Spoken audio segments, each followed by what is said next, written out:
О муза, қайдасың? Өнер адамдарда шығармашылық тоқырауға түседі екен. Мұндайда олардың шабытын шақырып, көңілін көтеретін таза ауа, тұмса табиғатпен саяхат. Сырлы сапар музыка әлемінің майталмандарын байланыстырып, гитара мен қазақтың түрлі ұлттық аспаптарының үндестігіне жетелейді. Алуан әннің орындалуына түрткі болады. Бүгін Джонни Газ және Серік Нұрмолдаев бірлесе шығармашылық концертін өткізеді. Қазақ халқы өзінің арман мұратын әуезді ән мен күй, жыр арқылы жүйелі жеткізіп отырды. Содан болар бұл күнге дейін дүниеге келген мыңдаған күйдің өзіне тән тарихы, ел аузынан жеткен аңыз әңгімесі бар. Ұлттық құндылықтарға сүйенсек, халық арасында тіпті күй жарыстары да жаппай ұйымдастырылып отырған. Сондай оқиғаның біріне тоқталсақ. Ертеде Қызылқұрт руының ақсақалдары мен жігіттері жиылып, Дәулеткерей ауылына келеді. Олардың арасында Құрманғазы да болған екен. Мақсат жер дауын шешу. Сөз арасындағы үзілістерде Құрманғазы шәкірттерін жанына жиып күй тартады. Ал Дәулеткерей жастайынан домбыраға жақындығынан болса керек, жер дауы оң шешімін тапқаннан кейін Құрманғазыны үйіне шақырып қонақ қылады. Сол арада тағы да күй тартуын өтінеді. Міне сол түні Бұлбұл үні атты күй өмірге келген деседі.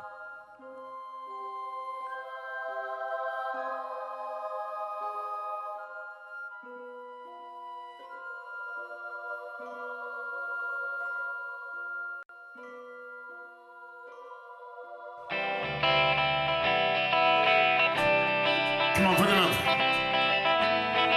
Gentle and sweet, come on.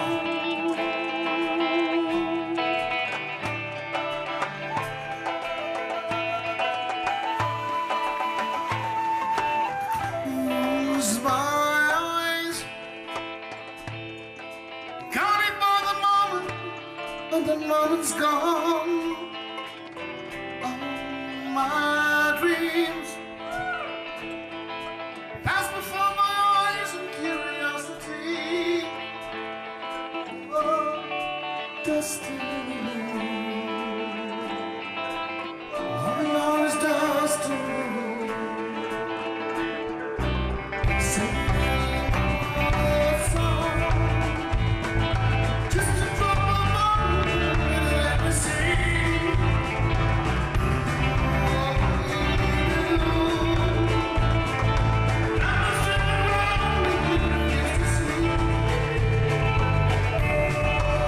Destiny.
Thank you very much.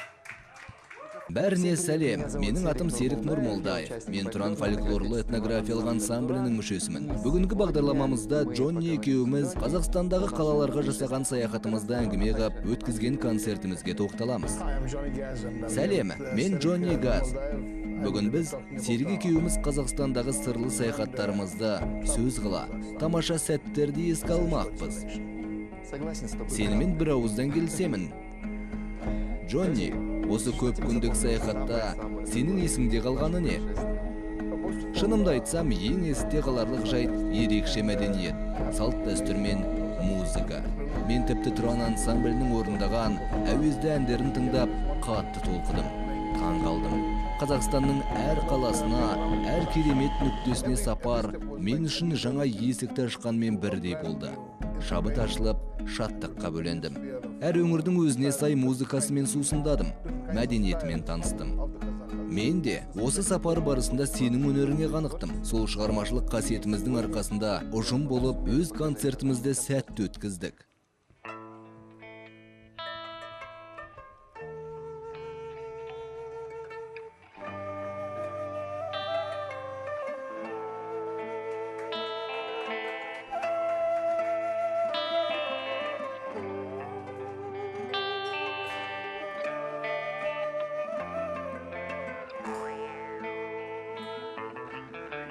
One day, you're the fortune child of the world. With this frozen grass and shade, one day, you're the fortune bells will never sing. When the time will come, one to go to the temple of the king. There in the middle of the people cry. Just for the touches every head so far. Till I waste all my sins. Till like the rush of the breeze, it shines upon the world, and the day has just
Есіңде ме? Сенің Алматы қаласына алғаш келген сәтің. Мен шынын айтсам, сені қарсы алғанда кәдімгі шетелдік азаматтың бірі болар деп ойлаған ем, бірақ оңтүстік шаһарға мотоциклмен келгеніңді көргенде таңырқай тұрып қалғаным бар. Негізінде саяхатқа өз тұлпарыммен шығу, яғни мотоциклмен, ескен желді сезіну мен үшін ең әсерлі сәттерден. Ал сол сапарда өзге елге келіп, олардың мәдениетімен, музыкасымен танысу мені тіпті шабыттандыра түседі. Мен Қазақстанға келгеніме еш өкінбеймін.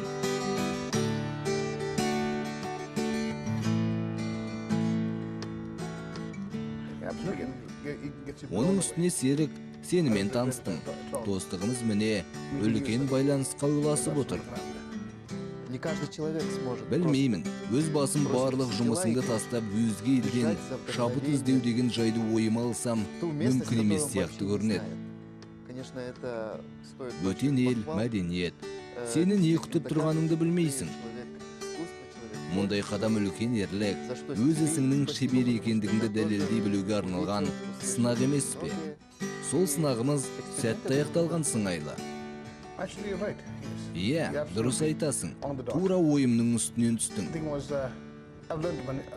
Мен бұл сапарымда көптеген тарихи деректерге куә болдым, тәжірибе жинадым. Таныстарым көбейді. Мен үшін бұл сапар бір жағынан жұмыс, бір жағынан шабыт жолы іспетті. Looking at the sunset, looking at the people here.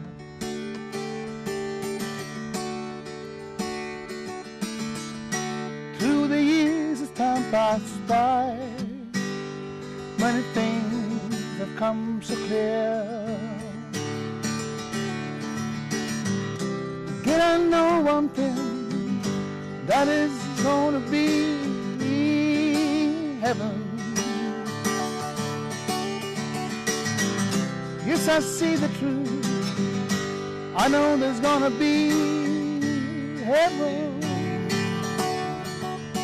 Hey, hey, hey, hey. My, my, my, my. So good to be here. Beautiful city of Almaty. In the city of Almaty. In the city.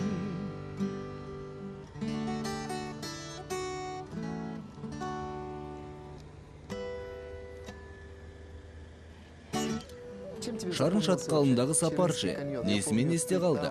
Сол саяхатымызда сен көмеймен орындау әдісіне қанық болдың, үйрендің, шатқал құдіретінен бе, сенің талпынысың бірден нәтиже берді ғой.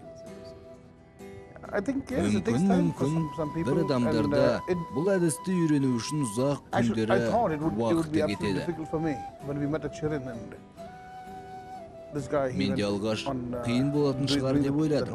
Шарын шатқалына жетіп, табиғатқа көз салып тұрғанымызда, әлгі жігіттің көмеймен орындаған әнін естіп, таңырқай қарап қалғаным есімде. Бірден, неге менде көрмеске деген ой келді басыма. Іштей сезіне отырып, сол әдісті қайталауға тырыстым. Кеудеден шыққан ауа көмейге тығылып кереметін үн аласың.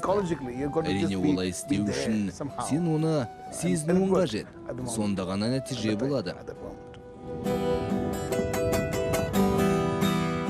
Ал Джонни, тағы да қайтала. Жарайсың.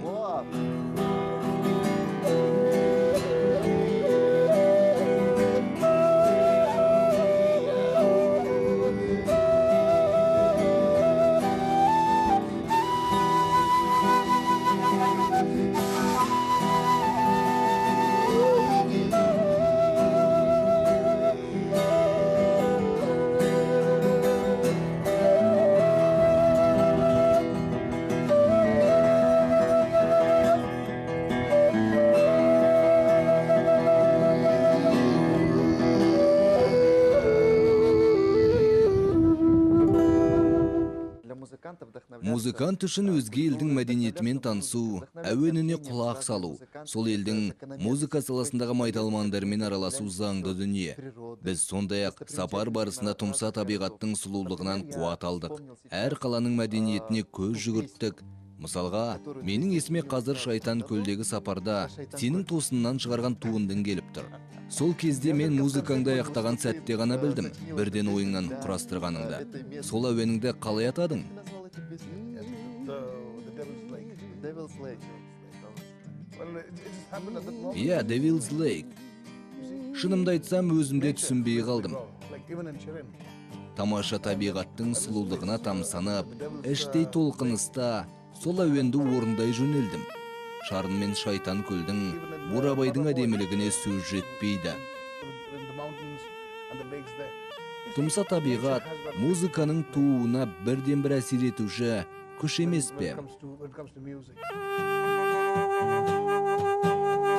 The lake of the devil is deep, with the bottom to meet the bottomless pit. Under your feet, as the ice melts below, you sink into another world you don't know. Going down.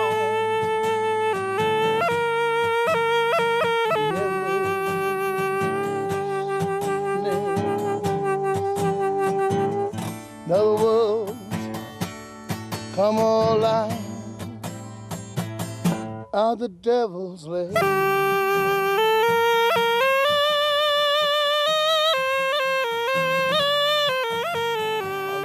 world comes alive out the devil's lake.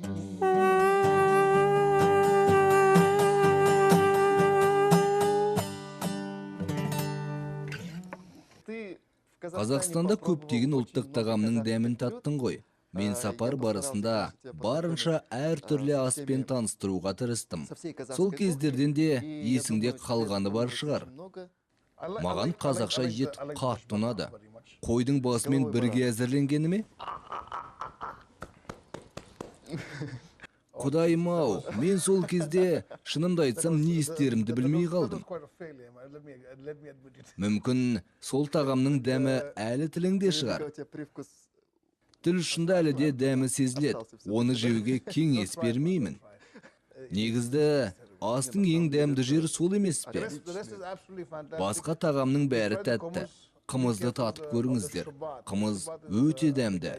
Ал шұбат ішкенде абайлаңыздар. Әлсіретіп жіберуі әбден мүмкін. Сұйық судан сол қымызға жететіні жоқ.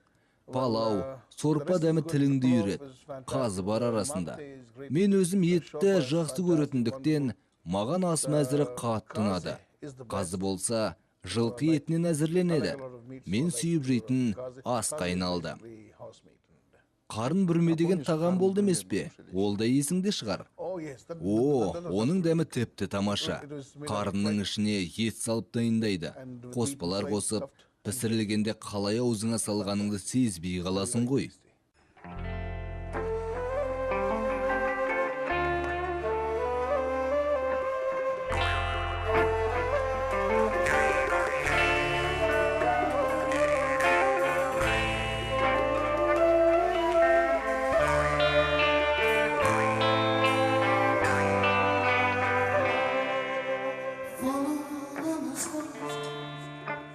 Times you go get park, listen to the rain.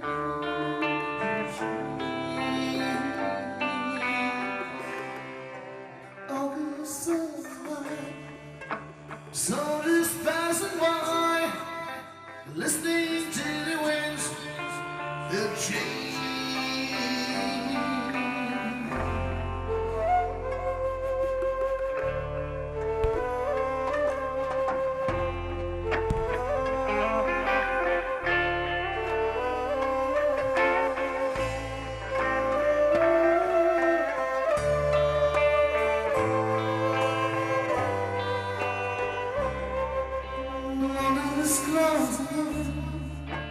Did you ever think we could be silent, not promise? The future's in the air, feeling everywhere, blowing away the winds that change.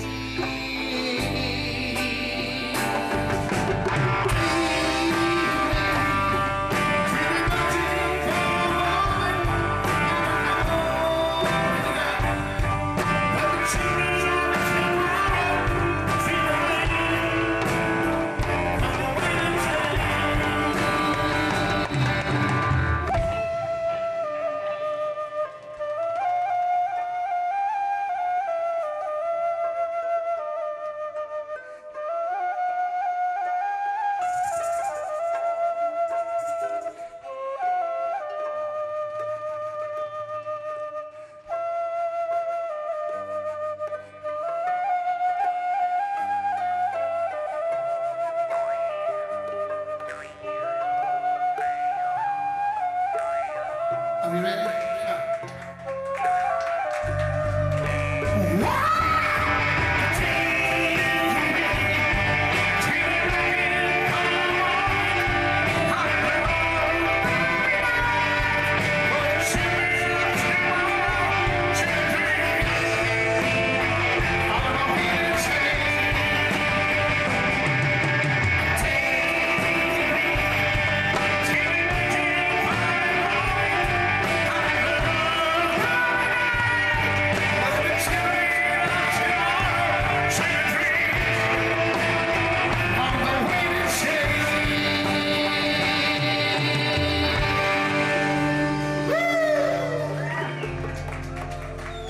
Thank you.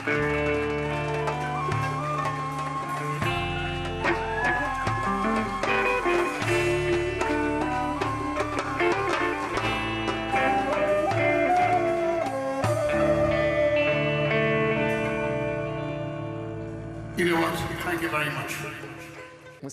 Бүгінгі өткен концерт барысында біздің музыкалық топ Nuclear Angels және Туран ансамблінің мүшелері ғажап әуендерді орындадық. Менің ойымша, болашақ бірлестік үшін жақсы қадам болып отыр. Іргесі қаланда, енді ортақ арман жетегінде үлкен істерді атқаруымыз керек. Кавер айттық. Сенің шығармашылығыңдағы әуендерге орын бердік. Тамаша өтті. Дұрыс айтасың. Сол себепті мен алдағы уақытта неге қазақ әндерінен туындылар орындамасқа деп ойлап отырмын. Сосын өз шығармашылығымызға жаңа әуен қосу жағын қарастырайық. Керемет идея. Өте дұрыс шешім болар еді. Мысалға, сен қазақ әндерінің бірін таңдап аласың, ал мен сол әннің сөзіне ағылшынша аударып шығамын. Осылайша бірлесе музыкалық туынды шығаруға болады. Әрине, бірден халықтың сүйіспеншілігіне бөленеді деп айтпаймын. Бірақ сондай деңгейге жеткенше аянбай тер төгу керек. Еңбек ету қажет. Тағы бір басты мәселе, кез келген туынды әрдайым жүректен шығуы тиіс.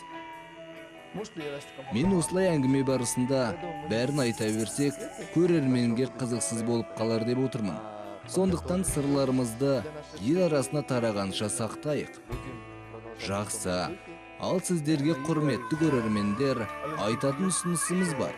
Біздің сапарларымыз бен сәтті туындыларымызды тасаларыңыздан шығармаңыздар. Шабыт шыңына бірге жетейік. Көріскенше.